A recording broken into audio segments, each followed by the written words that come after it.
त्र्यंबके गौरी नारायणी नमोस्तुते।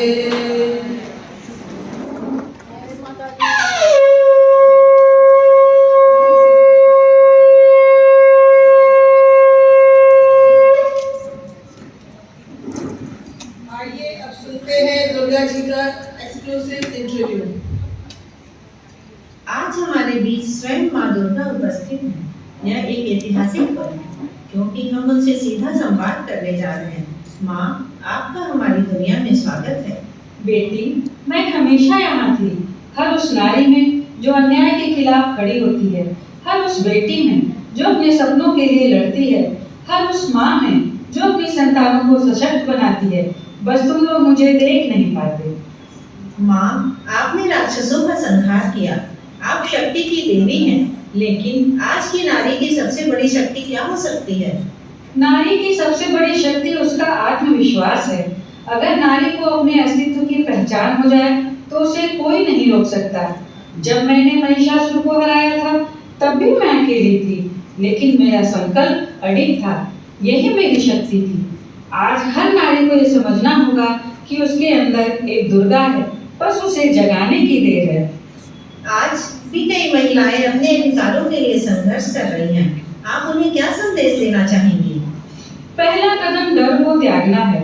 जब कोई कहता है कि तू ये नहीं कर सकती तो तुझे जवाब देना होगा, मैं करके दिखाऊंगी। जब कोई तुझे कमजोर समझे तो याद रख कि शक्ति तेरे अंदर है। जब कोई तेरी आवाज को दबाने की कोशिश करे तो चंद्र घंटा की तरह गूंज बन जा। महिलाएं तभी सशक्त बनेंगी जब वे अपना हक मांगेंगी नहीं बल्कि उसे लेकर रहेंगी।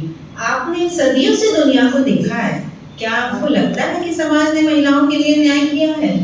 बेटी, समाज को बदलने में समय लगता है, लेकिन न्याय वही होता है जहाँ शक्ति होती है। अगर तुझे कोई तेरे हक से वंचित रखे तो याद रख कि काल रात्रि का रूप सिर्फ पूजा के लिए नहीं है। अगर तुझे शिक्षा से दूर किया जा रहा है तो ब्रह्मचारिणी बनकर ज्ञान प्राप्त कर। अगर तुझे घर की चार दीवारी में कैद किया जा रहा है तो कात्यायनी बनकर अपने पंख फैला।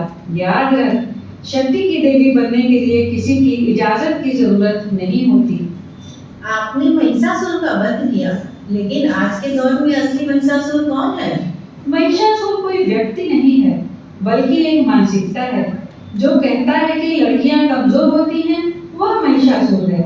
जो औरतों की सफलता से डरता है, वह महिषासुर है। जो बेटी और बेटे में भेदभाव करता है, वह महिषासुर है। समाज को असली बदलाव तब मिलेगा जब हर नारी अपने भीतर की दुर्गा को पहचान लेगी और इस मानसिकता को खत्म करेगी। अगर आपको महिलाओं को 3 सबसे जरूरी सीख देनी हो तो वे क्या होंगी? पहला, खुद को देवी समझो, किसी से कम मत समझो। दूसरा, डर को छोड़ो, आत्मनिर्भर बनो। तीसरा, अपनी शक्ति को पहचानो, किसी और से उम्मीद मत रखो। अगर तुम खुद को बदल लोगी तो पूरा समाज खुद ब खुद बदल जाएगा। माँ, अगर आप एक दिन किसी लड़की के शरीर में आ जाएं तो सबसे पहले क्या करेंगी? मैं सबसे पहले उस लड़की को आईने के सामने ले जाकर कहूंगी, देख, तेरे अंदर ही मैं हूँ। फिर मैं समाज को दिखाऊंगी कि एक लड़की सिर्फ सुंदरता का प्रतीक नहीं बल्कि शक्ति का अवतार भी है। कोई उसे कमजोर समझे इससे पहले ही वह अपनी शक्ति दिखा दे। वह किसी से पीछे नहीं बल्कि सबसे आगे है। अगर हर लड़की यह सोच ले तो उसे आगे बढ़ने से कोई रोक नहीं सकता। माँ, जाते जाते आप क्या संदेश देना चाहेंगी? हर लड़की को याद रखना चाहिए, वह सिर्फ घर की लक्ष्मी नहीं, रणभूमि की दुर्गा भी है। उसे कोई बचाने नहीं आएगा, उसे खुद अपनी शक्ति पहचाननी होगी।